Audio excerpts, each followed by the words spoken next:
Welcome to O-Talkin' with Dave. Here's Dave. Hey, how we doing out there? I hope you are doing well. I am top shelf and ready to go. It's this, I don't know when this is going to air, but it's Friday. I love Fridays, but not because I hate my job or I hate the week or anything. It's this time of year. It's college football. Love it, love it, love it. I'll watch anybody play. And the good thing about West Coast is game day starts at 6 in the morning. I can go all day long with as much college football as I want. And my wife's into it. We have we're going to eat a lot. We're going to have a good time because the thing I like about college football is the competition. It's the competition. And literally maybe not, but anybody can beat anybody. I love the upsets. I don't like it when my team loses, which they do.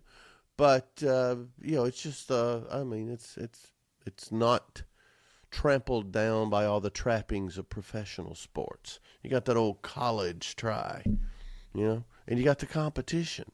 It's fantastic. And competition is something that, I don't know, from time I was a little kid, I loved competition. From the time you realize there's something you want and maybe somebody else wants it too, all right, who's going to get it? And I absolutely love that. I grew up in a neighborhood where, now I've talked about it, we had a circle, and in that circle, it's kind of like a cul-de-sac, but it's more of an elongated circle in the middle. And we'd play football and baseball and kick the can, all sorts of stuff. That's where base was for hide and seek. And the cool thing was we had a ton of kids around my age. I had two older sisters, so there were kids their age. And, you would have people at different times, but everybody from, just above toddlers to all the way up to like high school kids. And they would come and, we would congregate there. And then you start, you play football, you play baseball, and you learn in your circle, no pun intended, who the best players are. And you set up teams based on, try to even them out. And then, the parents would be out front watching. So that was like the crowd. So I was exposed to that at an early age. And you know who the best players were and what their strengths and weaknesses were. Then got a little bit older, we go around the corner and there's York Terrace Park. Well, there it wasn't as familial. You had people from, I don't know, junior high age on up, and even men would come out and play. Like they had basketball courts, huge park, so you could play baseball, softball, whatever. And it was, half a mile from my house, maybe a little further. But the people that were good in our little circle, okay, now how do they rate against, a bigger group, a bigger sample size? And it was interesting. Some measured up, some didn't. Some were, they were at the top of that group. And then you keep going. And it's life, but I'll make some corollaries there, but it's just from an early age wanting to win. When people say winning is not everything, please. Yes, it is. And I've heard people, it's not whether you win or lose, it's how you play the game. Well, if you play the game good enough, you win. All right, let's get some of that. And then Charlie Harper says, it's not if you win or lose, it's if you beat the spread. Yeah, but it's just always been a thing. And then on and you go on and, you play tennis. I remember playing tennis in college, and the difference in a Division II and a Division I team, quite a difference. And then you play in your regional tennis stuff. You win the state, okay. Now you're going to play other states. Whoa. And then you move to California, and it's just a totally different level. But it's always competition, and that's good for you. I believe it with all my heart. Competition, it's good for you. And competition, it's the woke crowd's got a hold of it, saying, Yes, well, you shouldn't keep score because you're going to hurt someone's psychological situation. You know, you're going to harm their emotional state and their mental health. Yeah, horse hockey. But competition, as I'm talking about it, it's the process of acting or striving to win or to achieve something by outperforming others. That's okay. It doesn't mean right and wrong. It can mean win and lose, but the way I look at it is win. You know, somebody doesn't always have to lose, but then again, losing builds character, and I don't like to lose, which drives me to want to win. Losing is horrible, but it's not the worst thing in the world. And with this, I'm talking a lot about personal competition. You know, if my team loses tomorrow playing football, I'm going to be upset, especially depending on how they lose. You know, did they not play well? Did they make dumb mistakes at some point that cost them the game? You know, that's involved. But that's someone else. I have no control over that. I got control over me. I'd like to think I've got control over me. Sometimes more than others. But you know, competition has been around forever. There was a time when you lose and boom, you may lose your life. Now that's losing. I can see that affecting your mental health. That's something I think I'd prepare for if I was going to lose my life. But I love some of the quotes, so I'll throw a few at you. Competition is the fuel for greatness. Without it, there's no drive to improve. Without competition, we'd never know how far we can push ourselves. Wow, that's so true. And then competition forces you to get out of your comfort zone. You know, I don't like comfort zones. And unleash your full potential. Fantastic. So when you compete for stuff, what are we competing for? It's a trophy. A trophy. And what are those trophies? And by the way, a participation trophy? No. I remember when I was young, I mean, money was tight on a lot of the organizations that I would compete in. And you usually get maybe a first place. Occasionally you get a first and second place trophy. And that little trophy, I mean, they were tiny.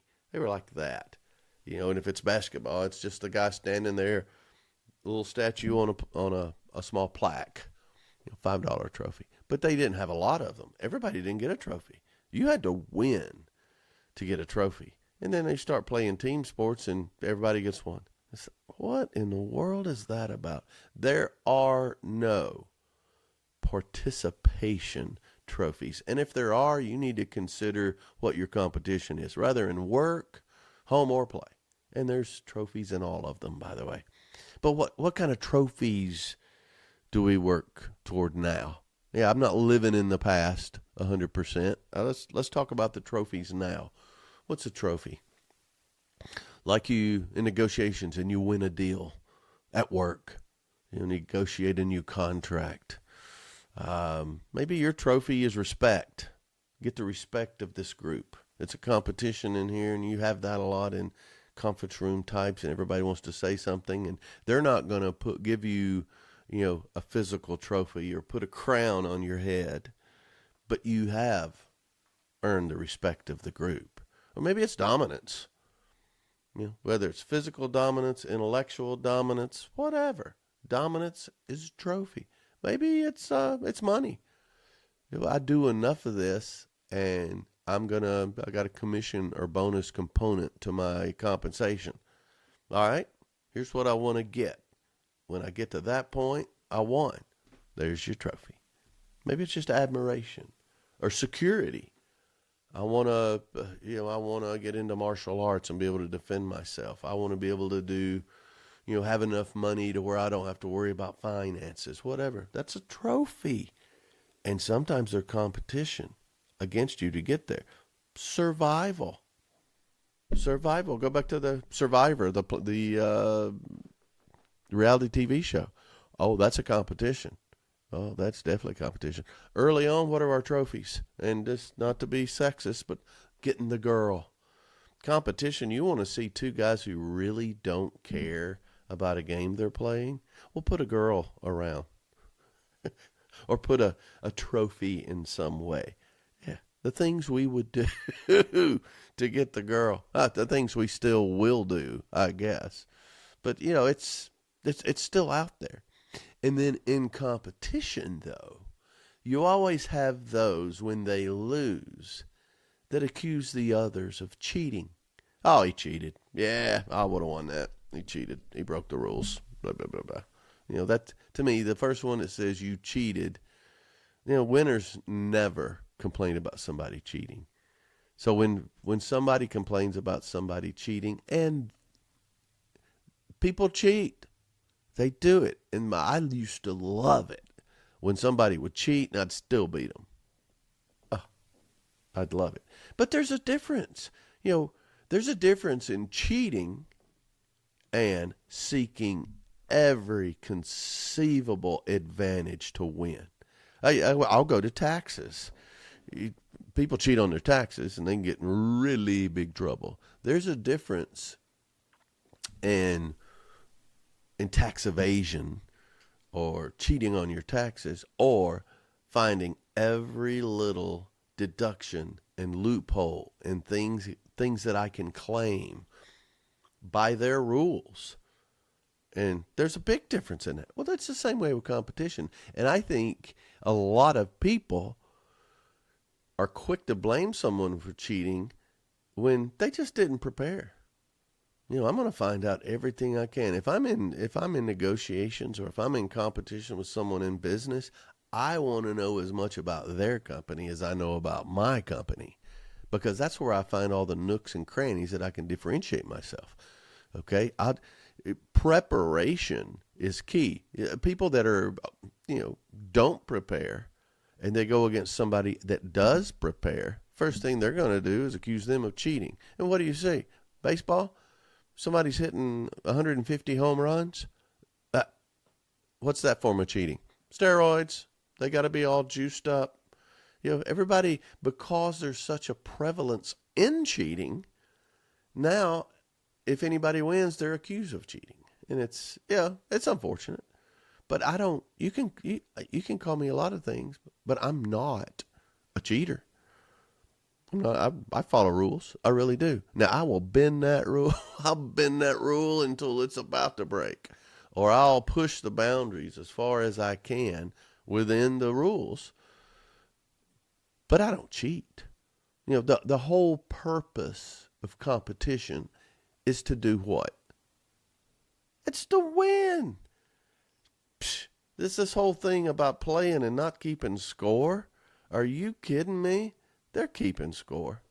There's nobody who doesn't keep score. I mean, I can't even imagine it.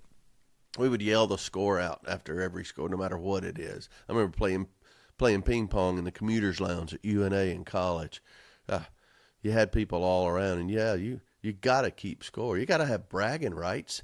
Bragging rights might be the trophy, but you got to keep score. In a society that doesn't keep score, how are you going to measure yourself?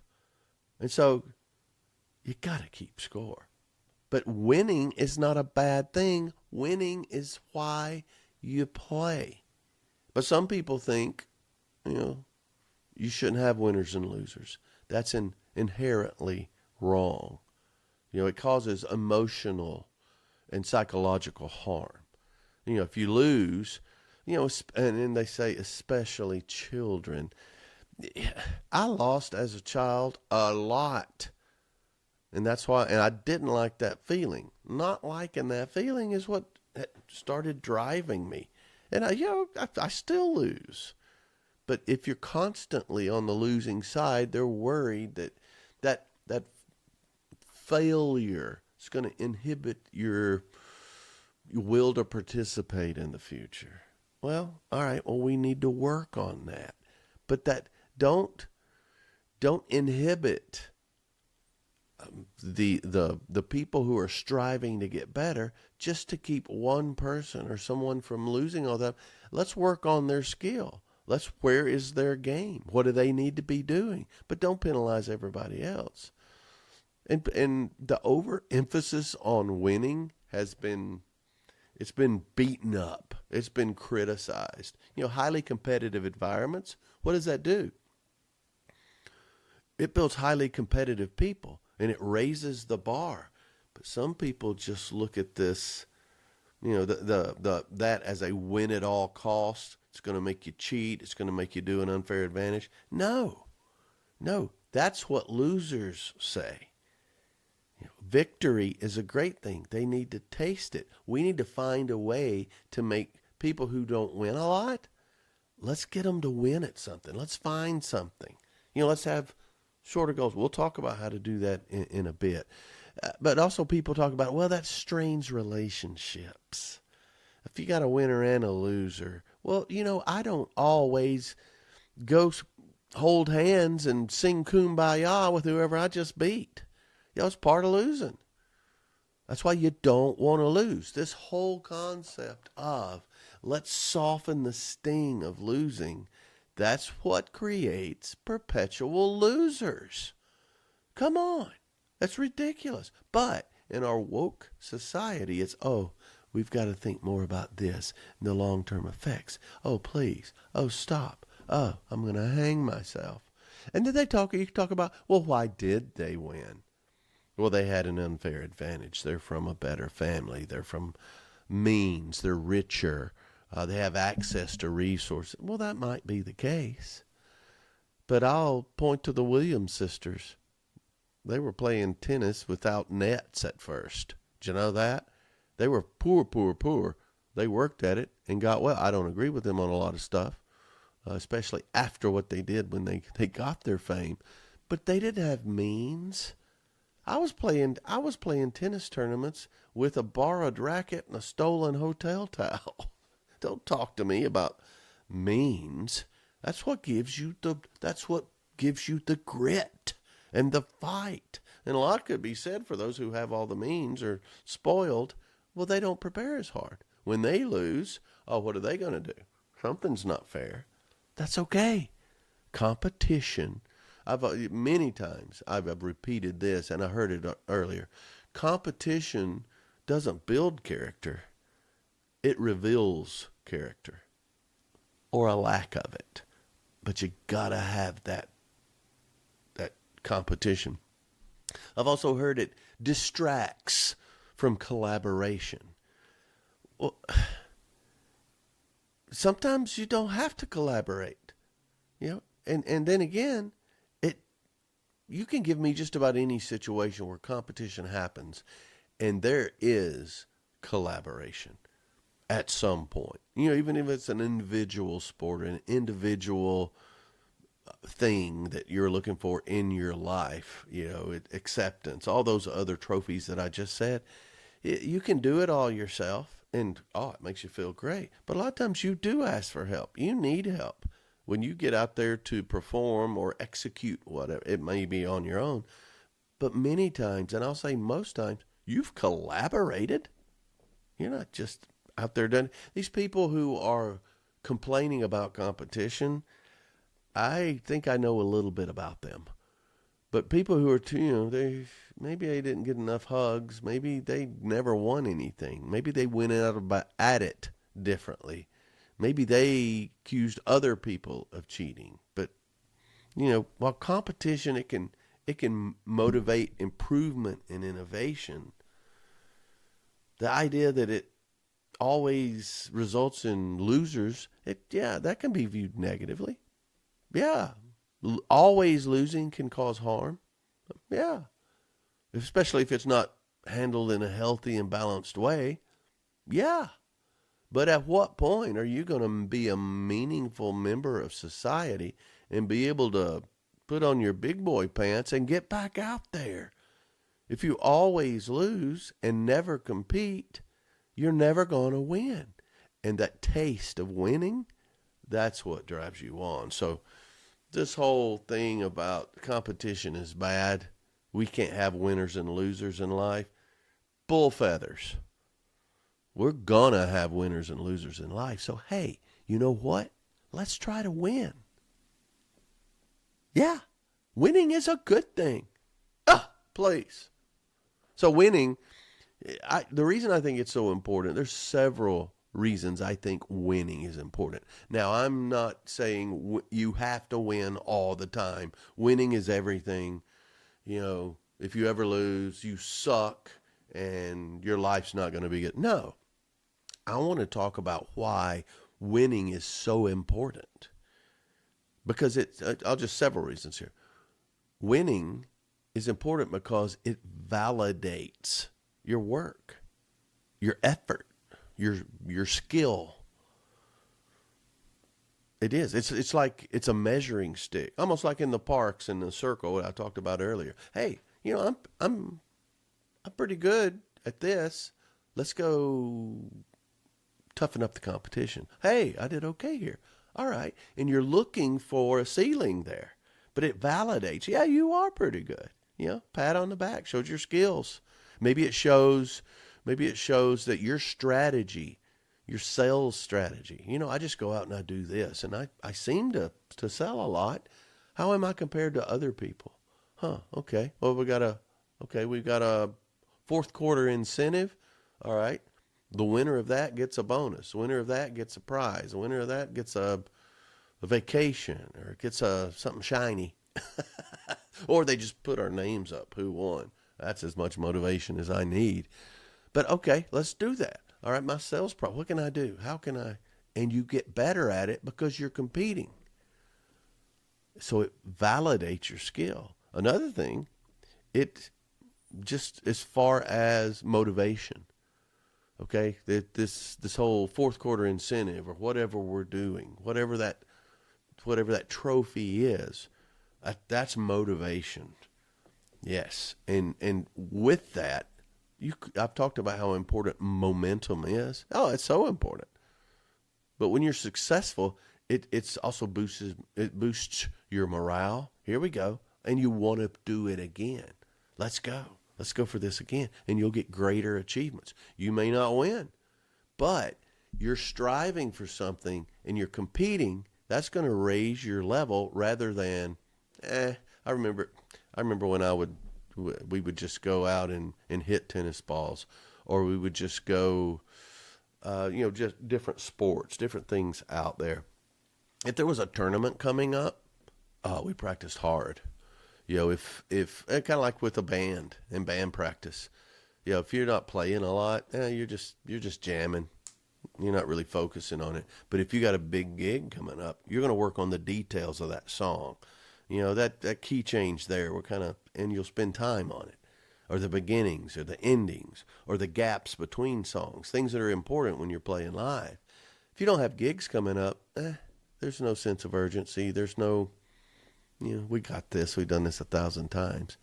Same way with the tournament coming. You got something to get better at. I need to work on my down the line backhand. Let's drill that.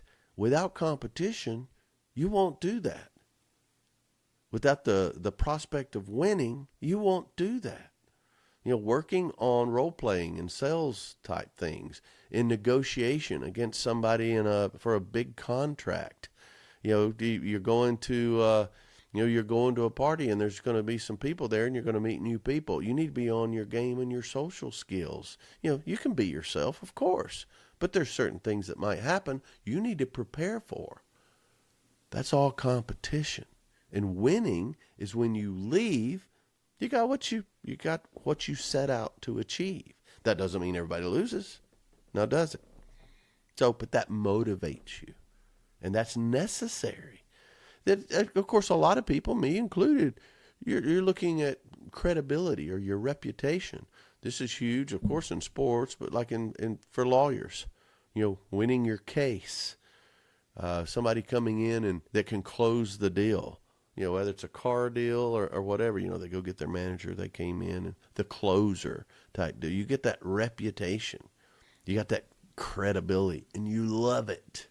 And when you lose, it hurts that. But it just makes you drive to win again. Winning. And then it gives you more opportunities. The more you win, the more you impress, the more opportunities you're going to have to showcase that, more opportunities to win. I remember when I would play, we'd go to the park, like I said, and the men would play at one end, and the younger guys would play at the other. And so, because the men's game was tougher, and they gather on the weekends, and but they probably do a little rougher with each other. And of course, they're bigger, taller, stronger, blah blah blah.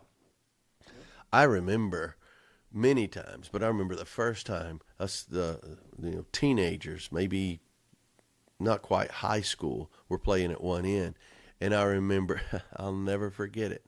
Hootie Crittenden, who he's a legend in that area, but I heard him yell down, "Hey David, you want to play?" What had happened is they would play mostly 4-on-4, but somebody had to go, and Hootie's team needed somebody, and he was looking around. Okay, no more men. He looked down. He knew I played, and he knew I wasn't half bad, and he asked me to come play with the men.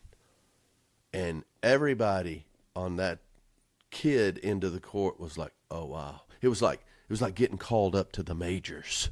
And I'll remember that, and I was thrilled. But in a way, a lot of stuff that I had done, and in the youth basketball and all that, I was a decent player. But that earned me the opportunity to play with the men. And then very often after that, it happened very often. And so that was fantastic. But winning and sharpening my skills gave me that opportunity in a bigger arena. That same situation happens in work, in social settings, in churches, in different organizations. If you are good at what you're doing, it's gonna be noticed, whether it's a hobby or a skill at work or playing the piano, playing the guitar. One thing with my keyboards, I'm not good, but there's very few people that play in Southern California. I moved there. Before long, I'm in 5 different bands because they heard I play, and I'm not an ass, kind of a good bandmate. Boom, that led to opportunities. But you got to get out there, sharpen your skill, and you win. And then, in a perfect world, there's financial rewards or additional resources. Sometimes it's not just money. Through winning, you get the deal, you make the sale, you impress, you get the promotion. You get to negotiate the next promotion because they really want you to do something. Somebody's trying to hire you. All right, let's negotiate. What's it going to take? Well, I'd like this. I'd like a signing bonus. I'd like, yada, yada, yada. All of that comes as an accumulation of winning.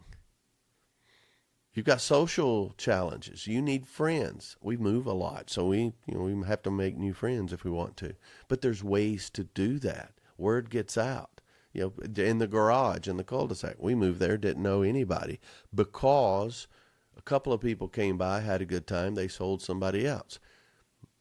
If the garage door's up, come on by. Oh, they're a fun hang. Yeah, then they started hearing music and laughing. Other people come by, want to know what's going on.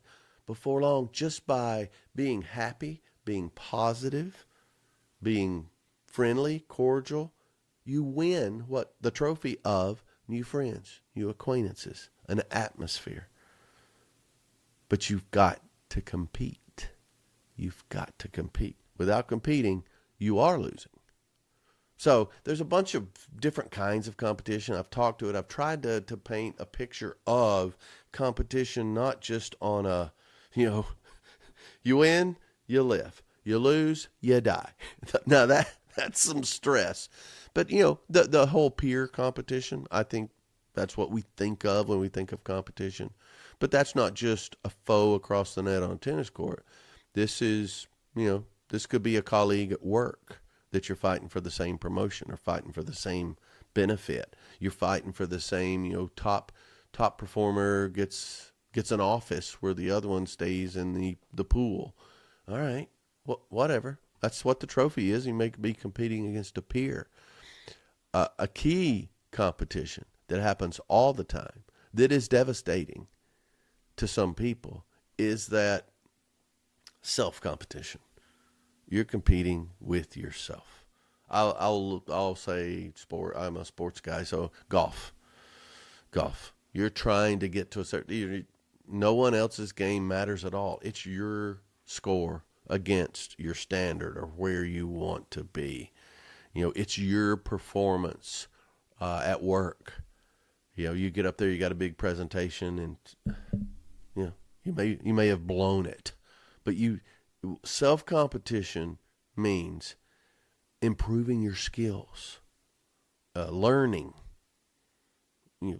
things, being curious, and just overall development, whether it's professional, physical, interpersonal, or whatever. You've got to build that up within you to compete. And sometimes the competition internally is much greater than external competition. But I've been in competition against, you've got certain ways, standards. We've just always done it that way. Maybe it's an industry standard. That's how we do it. Well, I've got this idea. Now that won't work. Well, why don't we try it? Well, we just never done it that way. All right, well, see, that's a competition of ideas. How do you stay up to date? And it's one thing to get them to use current things that work. Oh, now when you're a leader and a visionary and you're a winner over and over, convincing them to step outside of it and be ahead of the curve, a brand new idea no one's ever done. I love that. And then when they let you try and you succeed, you have won, and the trophy is, you can't measure it. That, to me, that's one of the greatest feelings. I love it when I get calls from people. How in the world did you do that? Well, and a lot of times it's, hey, pay me and I'll tell you. But it's that satisfaction of you've built your skills, you've learned, and you're succeeding. And that can happen at every level. I don't care if you're a 13-year-old kid, knocking on widow ladies' doors saying, can I cut your grass? All right, you get enough of those and there's winning in everything we do, but you have to compete. Yeah. And the thing is, to go back to areas where we compete, just the market will demand certain things. Right now, I'm hearing the market is demanding teachers and nurses. Yeah.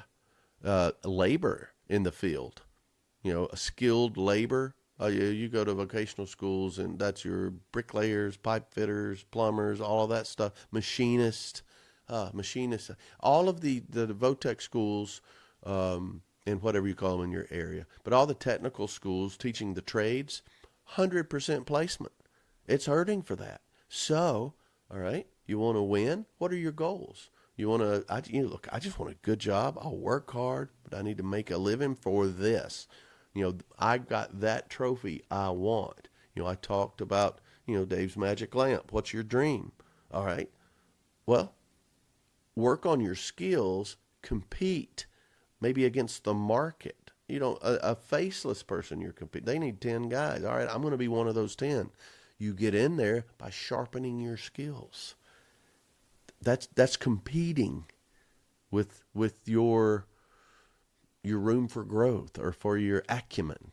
But the competition is what's going to drive you. And then, just a lot of people say they're not good at this, but they are. And then a lot of people aren't. But that whole relationship type stuff, the networking, building that strong social network or professional network, or getting access to people that have the skill level you want. That's important. But a lot of people are competing for their time. What makes you different that I should spend time with you?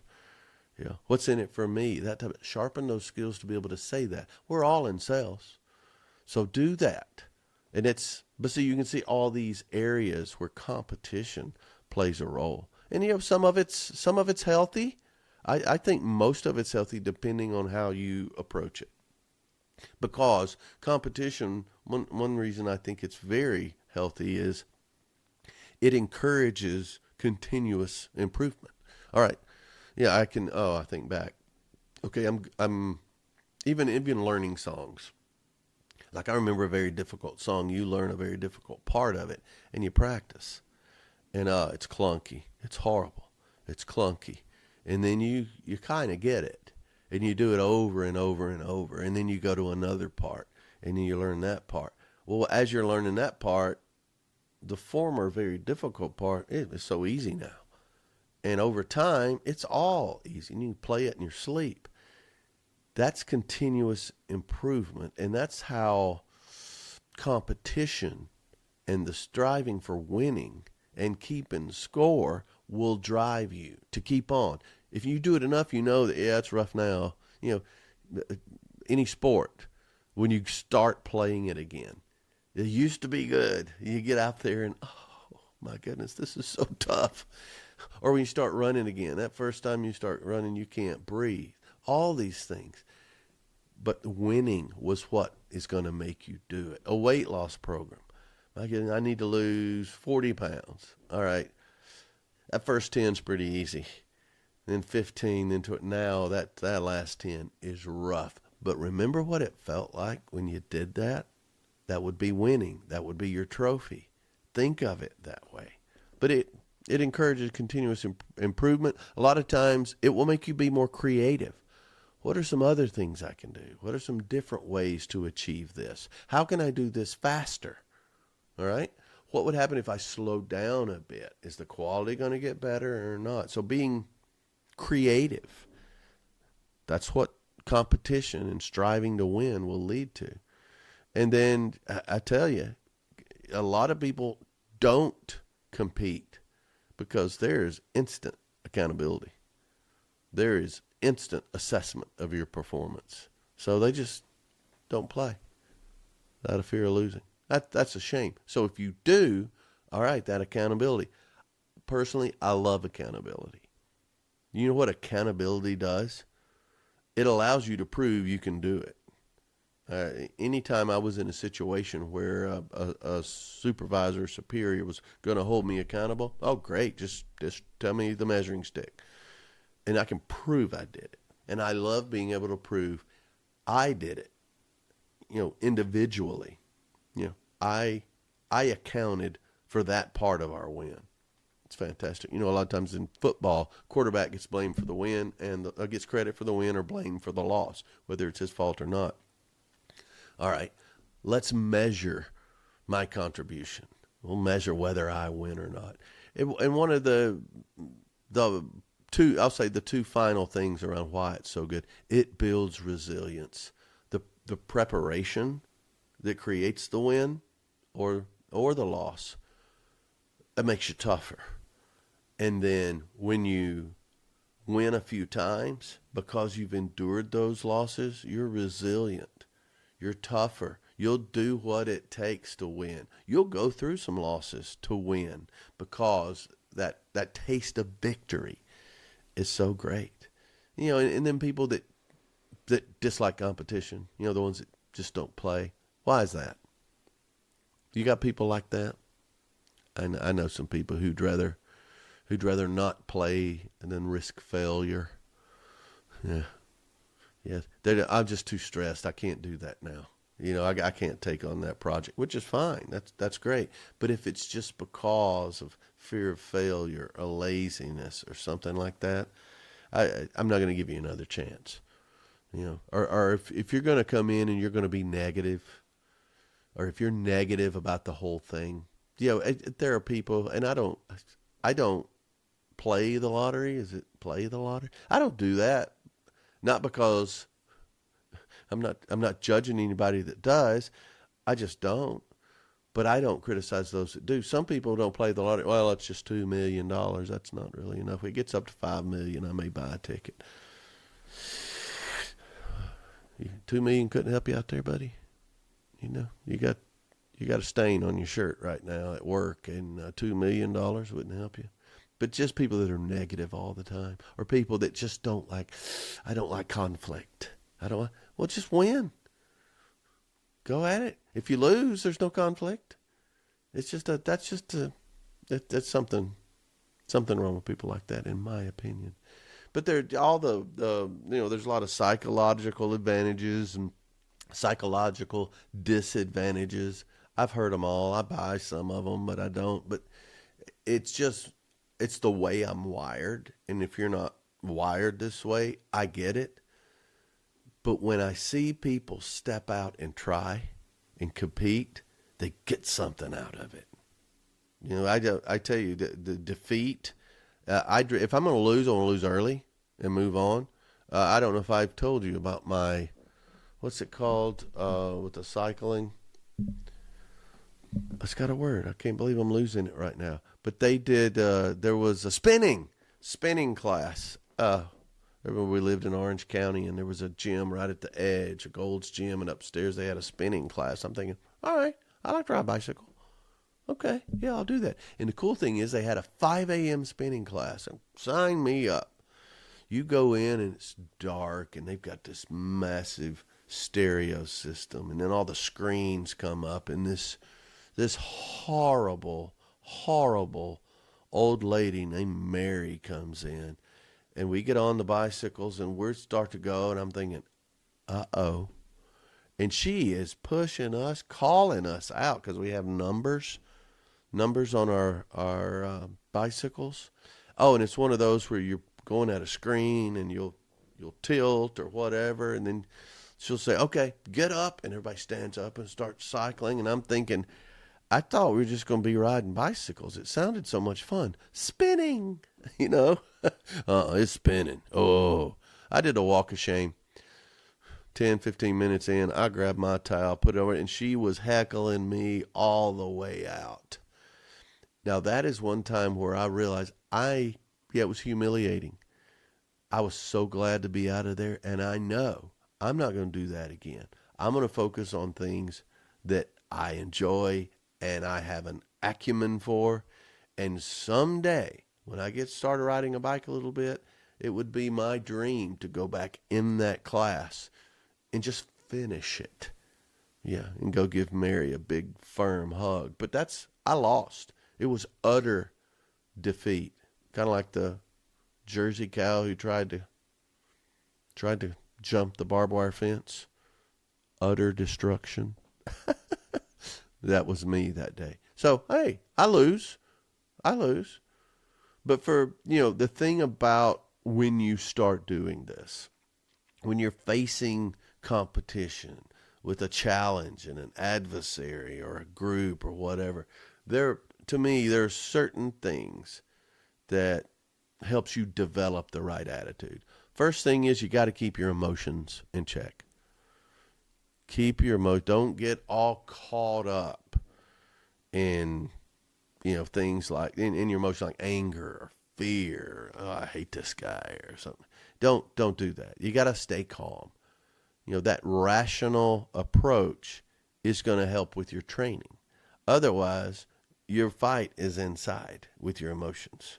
You can do this by, different, you prepare ahead of time and then relax. Do you see them take deep breaths? But, in the Olympics, before they hop in the pool, the swimmers, they're loosening up and they're taking deep breaths and getting ready so that when they have to go to action, boom, they let all their preparation take over.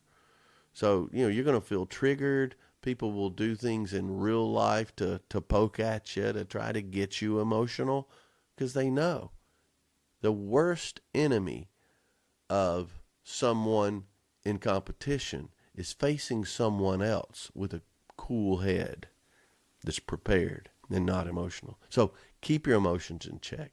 Then focus on, this has been a tough one for me, but I'm there sometimes. Focus on personal growth or achievement and not revenge. Now, and I'm talking everything. When I'm talking about this, I'm not talking about just tennis or just sports. I'm talking about life. And anytime a situation comes to where you want to do well at it, it's a form of competition. Revenge is a motivator. It is. And that might get you there. But during the situation and the competition. Keep a cool head. Focus on, here's what I prepared for. I want to get better at this. At that time, I want to rub his nose in the ground. No, that's going to go back to the emotions. So focus on growth. Set goals for yourself. You can prioritize something. If something's coming up in 6 months, all right, you can work toward that. As you work toward that, though, work on your skill set. Don't work on revenge. I'm going to get them. Oh, I'll show them. I've lost 3 deals to that company. Going in, I will get them. And you'll end up angry, and you may badmouth a competitor, or some of your lesser savory traits will come out if you're focused on revenge. Another thing is you got to understand who you're competing against. You've got to understand their strengths, their weaknesses. Have some empathy toward why they are the way they are. But this goes back to, it's not cheating, it's finding every advantage available. What are their weak spots? Where have they lost in the past? What are the people's characteristics that may have won against them in the past? I'm not talking sports. I'm talking everything. I'm talking in work. I'm talking socially. This may be, someone you want to make friends with. You need to overcome them as an enemy to make friends with them. Who knows what the competition is? But don't personalize it. Understand your obstacles, but don't personalize it. That's very important. Because when you do this, you're going to learn to be adaptable. And I see it every day. When I go speak in front of a group, I've got to be adaptable. All right, who spoke before me? All right, what was that topic? What was their style? Is it, I don't do after lunch anymore, but okay, is it after lunch? Is it after a break? Is it, what's coming after me? You need to know that environment. And still, when you start speaking, you're not going to believe this, but everybody doesn't love Dave. I don't. What? It's true. I don't know why. It's a character flaw. We can't all be me. I've been told that before. But you got to be ready. You got to be adaptable and be prepared. Overall, be prepared. Keep your head. Don't make it personal. Don't make it about, rubbing their face in it. And then, and you perform. You do whatever. You have the meeting. You have the gathering. You have the lunch. You have the social deal. You have the match. You have whatever it is. And then when you win, celebrate. Celebrate, celebrate, celebrate. I love the celebration. It's fantastic. When you lose, find something to celebrate. Yeah. This is tough, especially the better you get at something. I find people who don't ever win, I didn't win, but hey, I didn't suck as bad as last time. Yeah, okay, good job, man. Find something to celebrate, or you'll be less apt to compete again. I mean, that could be, a close match where this guy destroys everybody else. My buddy Bryce, I've told you, I had closer matches against him than a lot of people because I played against him all the time. I was used to it. I wasn't intimidated per se. Honestly, I never expected to win because he was that much better than me. But, which is not a good attitude, but there were certain things that I could do. If I get an ace, if I return one of his unbelievable serves, certain things I could pick out and celebrate that. And then in business, a million different ways to look at it. You break it down. You set your goals. You have different milestones. So it's competition is so important. Keeping score is so important. Winning is so important. I hate to lose. And I don't use the word hate. I don't like the word hate. I hate to lose. So I encourage you, compete. Find something to compete in. You don't have to find something, you're already in it, but understand where there's a competition, and competition is good. So prepare, compete, and learn. Compare, compete, and learn. The winning will come. It's very, very important to being happy, confident, eager, positive, all of those things. It comes from competition. All right. Thanks so much for joining. I hope you got something out of this today that will make you want to compete and win. Please reach out to me, david@otalks.com or dave@otalks.com. Makes it a little bit easier. Otalks.com is the website. You can get on there, and I don't sell this stuff behind me, but you can buy it. And then Instagram, Twitter, it's Otalks Official. And then YouTube, got everything up on YouTube. More stuff's coming. My intern, Kara, is doing a fantastic job. More to come on that. So stay tuned, tune in. But most of all, thanks for talking with Dave, and giddy up.